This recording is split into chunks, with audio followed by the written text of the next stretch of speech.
Hey teman-teman, balik lagi sama aku, Tono. Kali ini kita bakal bahas tentang kasus-kasus apa saja sih yang sudah melanggar UU ITE. Yuk kita bahas.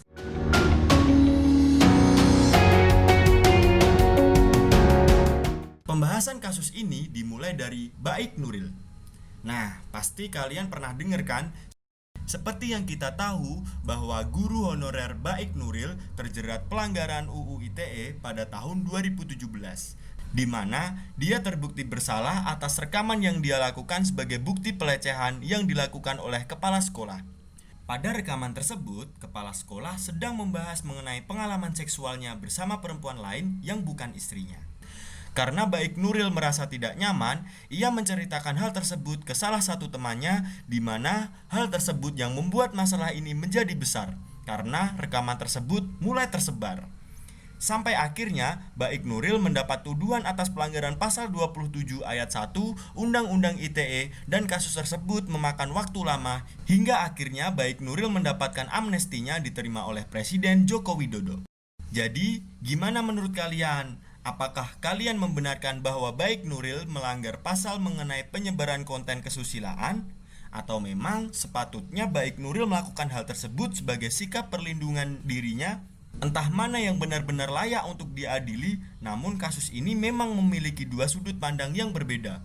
Namun tetap saja pelecehan juga tidak bisa dibenarkan, entah itu verbal maupun nonverbal, dan penyebaran konten kesusilaan juga tidak bisa dibenarkan ataupun disalahkan dalam kasus ini. Namun Tono yakin bahwa kalian memiliki pemikiran yang open-minded terhadap kasus ini. Oke teman-teman, jangan terbawa terlalu jauh dulu ya. Masih ada kasus yang lagi panas-panasnya nih.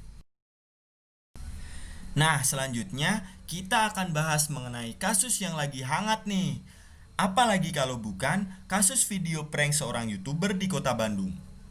Jadi, kasus ini bermula ketika YouTuber Ferdian Paleka mengunggah video prank di YouTube. Video prank tersebut memuat aksinya ketika membagikan sembako kepada para transpuan di Bandung. Akan tetapi, alih-alih sembako betulan, Ferdian malah membagikan kardus berisi sampah. Akhirnya, salah seorang transpuan melaporkan hal tersebut kepada pihak kepolisian setempat. Dia mengaku bahwa Ferdian telah membagikan kardus sembako yang berisi sayuran busuk. Korban mengadukan rasa sakit hati karena dipermalukan oleh pelaku dengan membuat dirinya sebagai lelucon di video yang diunggah melalui YouTube.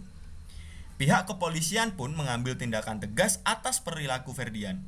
Ferdian kemudian dikenai pasal 36 UU ITE nomor 11 tahun 2008. Pasal tersebut mengatur tentang perilaku WNI yang mengakibatkan kerugian bagi orang lain. Pasal 36 ini merujuk pada pasal 27 ayat 1 mengenai perbuatan yang dilarang, yaitu mendistribusikan informasi elektronik yang membuat tindakan melanggar kesusilaan. Perbuatan yang dilakukan Ferdian dikategorikan sebagai delik aduan dalam hukum Indonesia.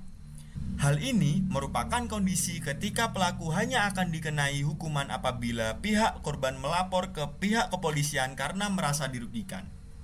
Nah, atas tindakan itu, Ferdinand terancam 12 tahun buih.